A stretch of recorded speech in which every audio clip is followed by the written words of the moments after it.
Okay, Mother, can you please state your name? My full, real legal name?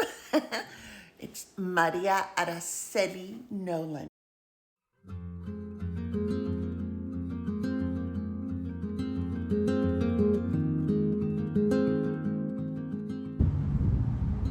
What were some of the struggles that you faced whenever you were raising me and my brothers when we were children? And how did you handle it? How did you handle all the stress, all the stuff that you had to face as a single mother without your significant other, like being there for your support? Alrighty. Well, first of all, I was married to your father for 20 years. We met just as I had permission to start dating, because in the Hispanic world, a woman doesn't get to start dating until she turns 15. And we met 2 weeks before I turned 16. So we dated for 4 years and were married for 20. I became a single mother after that when I chose a better life for my 3 boys.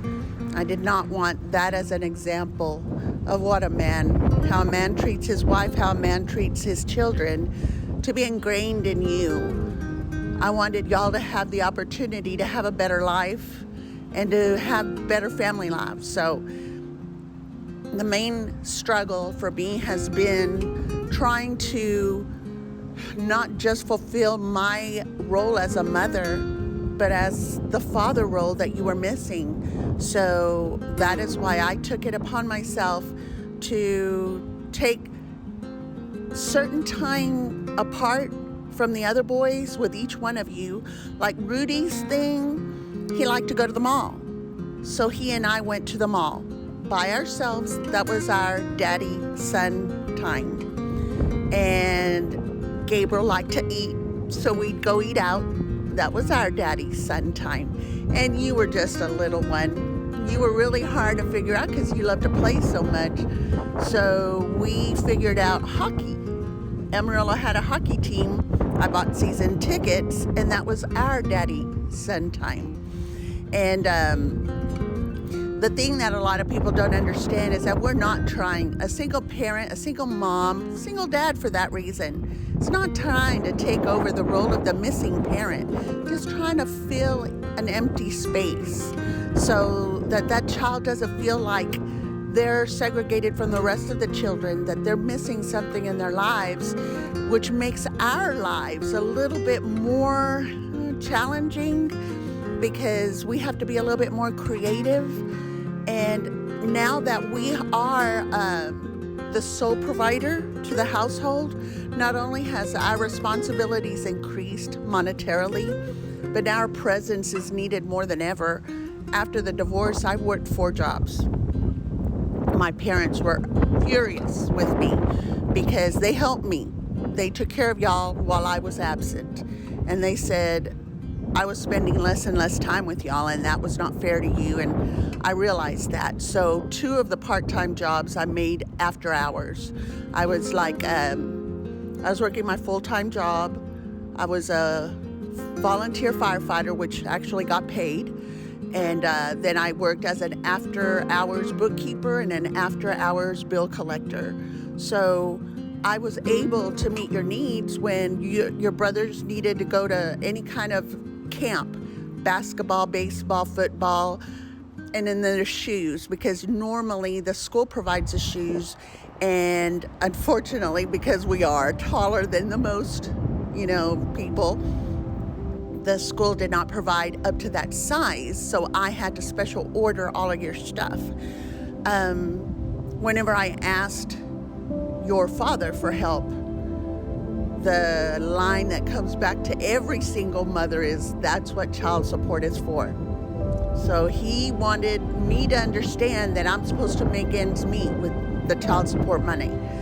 But that child support money is supposed to keep that roof over your head, keep food in your bellies. And anything extracurricular, anything extra, he was not willing to partake in. But you know what? That is what the will of a single parent is, that we will do whatever it takes to make sure that our children don't suffer, they don't go without, that they're not any different than any other child on that field or whatever, the court, whatever sport you wanted to be in. We always made sure that you are just like everybody else. You're going to have what you need. So my challenges were all the way around. But when there's a will, there's a way. And we make it look easy, but we're exhausted at the end of the day, but we do it. You do what it has to be done, period. So, one of the questions that I want to ask you is, seeing as, you're my mom and you're the mother of 3 boys that are no longer children, they're young men, young adults, and in this day of age, my question to you is, what is the biggest challenge you face since we've all left the house? What's one of the things that's like challenging for a mother that no longer has kids in the household anymore? Alrighty. Most parents would be very thrilled because they now have the newfound freedom of not the responsibility of having to raise you, but because I was a single parent and my life evolved around you 3 boys, not only do I suffer from the empty nest syndrome, but I find myself at times down, lonely. I feel, number one, I am proud of y'all. I'm proud of all of your accomplishments. I'm proud that all the struggles and all the sacrifices were worth it. But at the same time, I feel not abandoned, just almost like not as needed.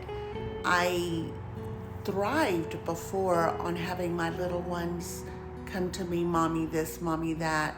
And although at the time I acted or I made it sound like not again or oh my gosh, but it was my pleasure, it was my duty, it was my purpose to take care of you 3, and now y'all are taking care of yourselves and I'm no one to take care of. My follow-up question is, what are the fears? Do you have any advice for your children? I do. My advice to you boys is always to put your faith in God. I mean, I know I sound like a broken record, but it guides you, it protects you. To me, I think that y'all are all strong as far as knowledgeable, and y'all know how to take care of yourselves. Y'all know how to delve in or investigate what the newest outbreak is and how to protect you and your family. So yes, I am worried, yet at the same time, I'm very optimistic that I taught you well and that you have the tools to be able to make it on your own. Thank you, Mother. You're welcome. You're the best.